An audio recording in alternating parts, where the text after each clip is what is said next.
2019 തെരഞ്ഞെടുപ്പും 2024 തെരഞ്ഞെടുപ്പും തമ്മിൽ കേരളത്തിലെ തെരഞ്ഞെടുപ്പ് ലോക്സഭാ ഇലക്ഷനിൽ വലിയ വ്യത്യാസമുണ്ട്. 2019 അത് ശബരിമല വിഷയം ഒരു തെരഞ്ഞെടുപ്പ് വിഷയമായി മാറി. അതാണ് ഇടതുപക്ഷത്തിന് വലിയൊരു ക്ഷീണം സംഭവിച്ചത്. അതോടൊപ്പം രാഹുൽ ഗാന്ധിയുടെ പെട്ടെന്നുള്ള കടന്നുവരവും. ഇത്തവണ രാഹുൽ ഗാന്ധി ഇവിടെ ഉണ്ട്. അതുകൊണ്ട് രാഹുൽ ഗാന്ധിയുടെ എഫക്റ്റ് കഴിഞ്ഞ തവണ അത്ര ഇല്ലെങ്കിലും ഒരു ചെറിയ തോതിലൊക്കെ ഇത്തവണയുണ്ട്. പക്ഷേ ഇത്തവണ ശബരിമല ഇല്ല.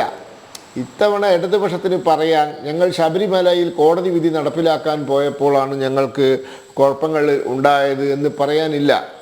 ഇത്തവണ കേരള ഗവൺമെൻറ്റിൻ്റെ കഴിഞ്ഞ ഏതാണ്ട് 2 വർഷത്തിലധികമായിട്ടുള്ള ഈ സർക്കാരിൻ്റെ പ്രകടനമാണ് വിലയിരുത്തപ്പെട്ടത്. അതിലേറ്റവും പ്രധാനപ്പെട്ടത് ഈ സംസ്ഥാന സർക്കാർ നേരിടുന്ന വലിയ ഗുരുതരമായ സാമ്പത്തിക പ്രതിസന്ധിയാണ്. ആ പ്രതിസന്ധിക്ക് ഒരു പരിഹാരം കണ്ടെത്താൻ ഈ സംസ്ഥാന സർക്കാരിന് സാധിക്കാത്തതാണ്. അതോടൊപ്പം തന്നെ പെൻഷൻ ലഭിക്കാത്തൊരു കാര്യം, വലിയ തോതിലുള്ള അസ്വാരസ്യം താഴെത്തട്ടിലെ ജനങ്ങളുടെ ഇടയിലുണ്ട്. ഞാൻ മനസ്സിലാക്കുന്നത് പല സ്ഥലത്തും വീട് കയറാൻ പോയ ഇടതുപക്ഷ ജനാധിപത്യ മുന്നണിയുടെ പ്രവർത്തകരോട് സാധാരണക്കാർ, അതായത് പാർട്ടി അണികളും അനുഭാവികളുമായ ആളുകൾ തട്ടിക്കയറിയ സംഭവം വരെ ഉണ്ടായിട്ടുണ്ട്. പിന്നെ ഇത്തവണത്തെ വോട്ട് ഒന്ന് നോക്കണം. ഇടതുപക്ഷ ജനാധിപത്യ മുന്നണിക്ക് കിട്ടിയിരിക്കുന്ന വോട്ട് 33% വോട്ടാണ്. എന്ന് വെച്ചാൽ കേരളത്തിലെ ജനങ്ങളുടെ 1/3 ഇപ്പോൾ ഇടതുപക്ഷത്തിൻ്റെ കൂടെയുള്ളത്. ഐക്യമുന്നണിക്ക് കിട്ടിയിരിക്കുന്നത്, UDF കിട്ടിയിരിക്കുന്നത് 45% വോട്ടാണ്. അതും 2% കുറഞ്ഞതാണ്. ഇതും 2% കുറഞ്ഞതാണ്.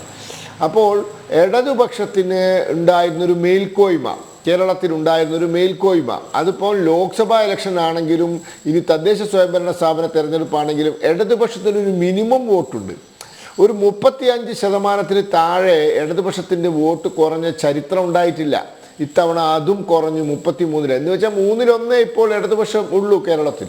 അപ്പോൾ ഇതൊക്കെ വലിയ പ്രതിസന്ധിയാണ്. 19 പോലെയാണ് 24, ഞങ്ങൾ 21 വന്നതുപോലെ 26 വരും, അതൊക്കെ പറയാം.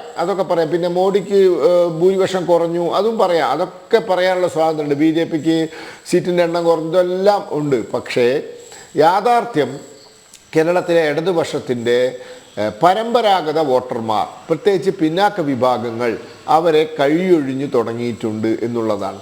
അതിൽ പെൻഷൻ ലഭിക്കാത്ത പ്രശ്നമുണ്ട്. പിന്നെ ചില അപകടകരമായ പ്രവണത അവർ കാണുന്നുണ്ട്. അതായത് നാട്ടിൽ നടക്കുന്ന വിഷയമൊന്നും അല്ല പിണറായി വിജയനും ആളുകൾക്കും വിഷയം. അങ്ങ് ഹമാസ് ഒക്കെയാണ് വിഷയം, പാലസ്തീനൊക്കെയാണ് വിഷയം. അപ്പോൾ കാര്യങ്ങൾ കൈവിട്ട് പോവുകയാണ്. ഇടതുപക്ഷം അവരുടെ പരമ്പരാഗത വോട്ട് ബാങ്കായ പിന്നാക്ക വിഭാഗങ്ങളിൽ നിന്നും അവരുടെ ശ്രദ്ധ മാറി വേറെ ചില സമുദായങ്ങളിലും അവരുടെ അഖില ലോക പ്രശ്നങ്ങളിലേക്കും നീങ്ങുകയാണ് എന്ന് മനസ്സിലായപ്പോൾ ഉണ്ടായ ചില മേഖലകളിൽ, പ്രത്യേകിച്ച് തെക്കൻ കേരളത്തിലുണ്ടായ ശക്തമായ പ്രതിഷേധം BJPക്ക് വൻതോതിലുള്ള വോട്ട് ലഭിക്കാനുള്ള സാഹചര്യമുണ്ടാക്കി. പ്രത്യേകിച്ച് ആറ്റിങ്ങൽ, ആലപ്പുഴ മണ്ഡലങ്ങളിൽ.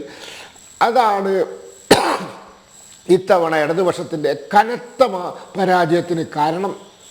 അതോടൊപ്പം BJPയുടെ വോട്ട് കൂടിയത്, തൃശ്ശൂർ ജയിച്ചത്, ഇതൊക്കെ കാരണം അതാണ്.